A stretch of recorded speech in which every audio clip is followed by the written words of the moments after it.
नमस्कार, कैसे हैं आप? आशा करता हूं अच्छे होंगे। हमेशा की तरह कुछ स्वास्थ्य के संबंध में ही आज भी यह वीडियो आपके सामने लेकर आ रहा हूं। आज दोस्तों, यह जो वीडियो है इसको ज़रूर ध्यान से पूरा अंत तक सुनिएगा, क्योंकि यह वीडियो किसी न किसी व्यक्ति की ज़रूर जीवन में उनकी रक्षा कर सकता है और आपकी भागीदारी इसमें बहुत ज़्यादा होगी। जी हाँ, आज मैं बात करूँगा रोड एक्सीडेंट में गोल्डन आवर का क्या मतलब होता है। जब भी कोई भी एक्सीडेंट होता है तो एक शब्द है गोल्डन आवर। ये गोल्डन आवर क्या होता है? भारत सरकार ने भी गोल्डन आवर के बारे में लोगों के लिए कई बातें कई बार बोली है, पर बहुत से लोगों को ये गोल्डन आवर के बारे में जानकारी नहीं होती है। तो आज मैं आपसे गोल्डन आवर के बारे में बात करूंगा। गोल्डन आवर जो रोड एक्सीडेंट का प्रथम 60 मिनट्स होता है उसको कहते हैं। जी हाँ, शुरुआत के 1 घंटे। यह 1 घंटे इतना ज़रूरी क्यों होता है, इस बारे में आज हम आपसे चर्चा करेंगे। जब भी कोई रोड एक्सीडेंट होता है दोस्तों, तो आपने देखा होगा सबसे ज़्यादा चोटें कहाँ लगती हैं? या तो सर में चोट आती है, स्पाइनल कॉर्ड में चोट आती है, पेट के अंदर चोट आती है। इन सब चोटों में जो सबसे ज़्यादा नुकसान होता है कि वहाँ पर इतना ज़्यादा ब्लीडिंग होने लगता है, उस ब्लीडिंग के कारण से मरीज की मृत्यु हो जाती है।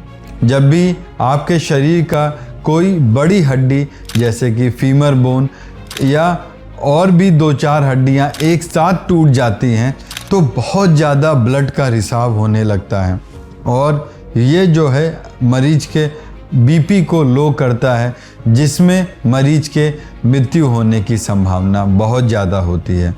गोल्डन आवर यही प्रथम 60 मिनट्स होता है, जिसमें अगर आपको जानकारी रहेगी तो आप किसी भी मरीज की जान को बचा सकते हैं। तो पहले आपको क्या करना है?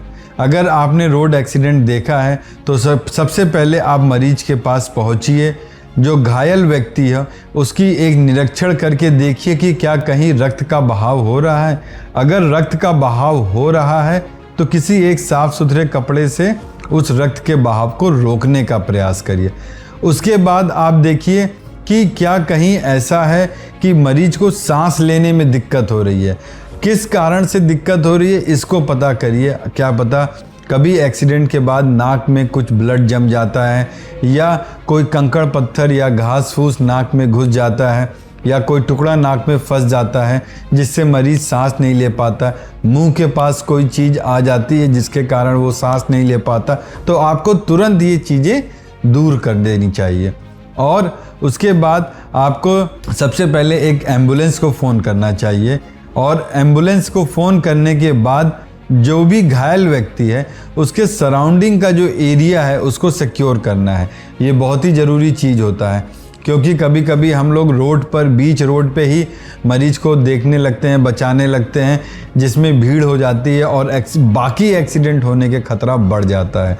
तो ऐसे कंडीशन में जो भी घायल व्यक्ति है उसका जो एरिया है उसको आप सिक्योर कर दीजिए, क्योंकि जो बॉडी का टेम्परेचर होता है वो अचानक से गिरने लगता है। जब भी किसी को चोट लगेगी तो ब्लड लॉस होता है, ब्लड लॉस के बाद हाइपोथर्मिया में जाता है। तो आपको ध्यान देना है कि अगर मरीज का शरीर ठंडा हो रहा है तो तुरंत किसी न किसी कंबल से, कोई भी कपड़े से आप उसको लपेटिए, ताकि उसके शरीर का टेम्परेचर और ज़्यादा न गिरे। इतना आपको बहुत ज़रूरी ध्यान देना है। और एक चीज़ ध्यान दीजिएगा, मान लीजिए मरीज होश में है, अगर वो कुछ खाने या पीने की चीज़ मांग रहा है तो बिल्कुल भी मत दीजिएगा। पानी बिल्कुल मत पिलाइएगा, क्योंकि कभी कभी क्या होता है कि पानी पिलाने से आप ऑब्स्ट्रक्शन पैदा कर सकते हैं, जो कि उसके लिए और नुकसानदायक है। ये सब चीज़ें करने के बाद आपको और ध्यान देना है कि जब आपने मरीज को सर्वप्रथम देखा है तो ये आपको अंदाज़ा लग जाना चाहिए कि मरीज कितना सीरियस है, क्या वो बेहोश है कि होश में है।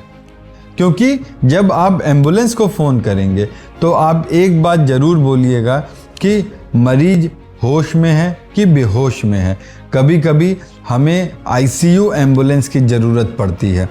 आईसीयू एम्बुलेंस में इसलिए मैं बोल रहा हूँ क्योंकि कुछ मरीजों को तत्काल ऑक्सीजन मॉनिटर या तो इंट्यूबेट करके उनको हॉस्पिटल ले जाया जाना चाहिए, तभी उनकी जान बच पाती है। कुछ साधारण से रोड एक्सीडेंट होते हैं जिसमें आपने अगर एम्बुलेंस को बुलाया है तो आपको देखना है कि मरीज का बीपी, पल्स, ऑक्सीजन अगर ठीक है तो आप मरीज को हॉस्पिटल ट्रांसपोर्ट कर सकते हैं।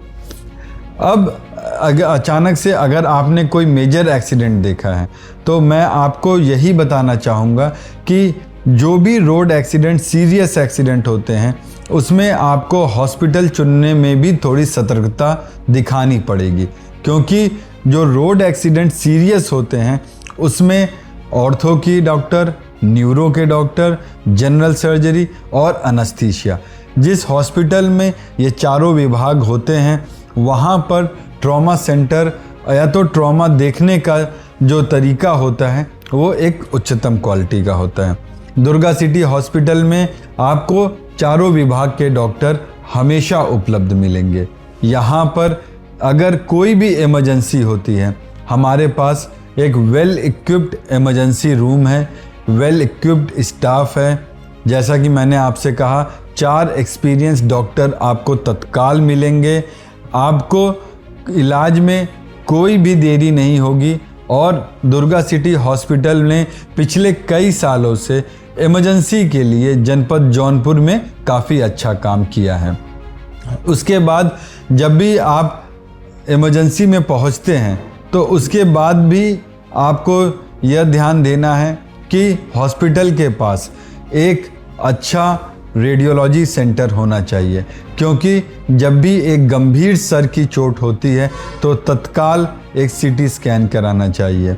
अगर एक गंभीर पेट की चोट है तो अल्ट्रासाउंड तुरंत होना चाहिए।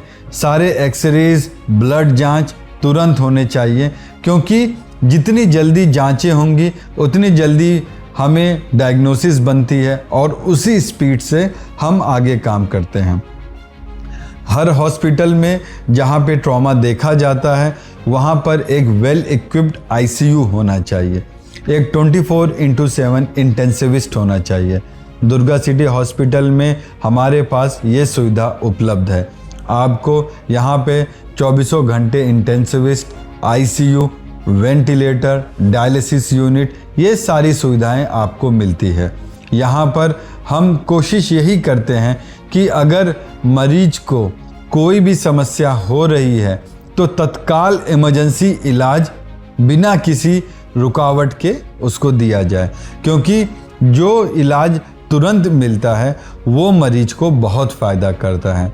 गोल्डन आवर जो फर्स्ट 60 मिनट्स होता है, अगर आप इस दौरान में हमारे दुर्गा सिटी हॉस्पिटल में पहुंचते हैं तो आपके रिकवरी के चांसेस बहुत ज़्यादा अच्छे होते हैं। गोल्डन आवर जो होता है, इस बात को सबसे ज़्यादा ध्यान हमारे उन भाइयों को देना है जो ट्रांसपोर्टेशन बिजनेस में जुड़े हुए हैं, जैसे कि जो बैटरी गाड़ी चलाते हैं, जो कोई भी टैक्सी या और भी साधन जो कि ट्रांसपोर्ट के होते हैं वो चलाते हैं, रिक्शा चालक वो होते हैं। क्योंकि अगर मान लीजिए एम्बुलेंस नहीं मिल पा रही है तो आप लोग अपनी गाड़ी से मरीज को तत्काल किसी हॉस्पिटल में लेकर जा सकते हैं। भारत सरकार द्वारा ये सुविधा है कि आपसे कोई भी सवाल नहीं किया जाएगा और न ही आपको कभी कोई परेशान किया जाएगा। अगर आप कोई भी सीरियस केस किसी भी इमरजेंसी हॉस्पिटल में लेके आते हैं तो पहले मरीज को आप स्टेबल करके आप उसके बाद सरकारी अस्पताल में उसका कंप्लीट मुआयना करा सकते हैं, पूरा चेकअप करा सकते हैं। लेकिन सर्वप्रथम आपको मरीज की जान बचाने के लिए उसको फर्स्ट 60 मिनट्स जैसे कि गोल्डन आवर में उसको एक अच्छा इलाज देना है। दुर्गा सिटी हॉस्पिटल में फर्स्ट 60 मिनट्स का गोल्डन आवर हमारे सारे स्टाफ के लिए बहुत ज़रूरी चीज़ होती है। हम इस चीज़ के लिए हमेशा सतर्क और तैयार रहते हैं। जो हमारे विभाग के सब डॉक्टर्स हैं वो हमेशा तैयार रहते हैं कि अगर कोई भी मरीज फर्स्ट 60 मिनट्स में यानी कि गोल्डन आवर में हमारे पास आ रहा है तो हम भरसक प्रयास करें उसकी जान बचाने के लिए। दोस्तों, मैं ये नहीं कहूँगा कि इस कारण से इस तरीके से आप सबकी जान बचा सकते हैं, परंतु आप बस इतना सोचिए, अगर आपने 10 लोगों में ये प्रयास किया और अगर आपने 2 या 3 लोगों की भी जान बचा ली तो आपने बहुत बड़ा काम किया। तो मैं आज आपको यही कहूँगा, इस वीडियो को अपने मोबाइल में सेव करिए, दोस्तों को शेयर करिए, ज़्यादा से ज़्यादा लोगों को दिखाइए, उनको बताइए कि गोल्डन आवर में फर्स्ट 60 मिनट्स में आपको क्या करना है, आपको कैसे किसी भी रोड एक्सीडेंट वाले मरीज का क्या ख्याल रखना है। धन्यवाद।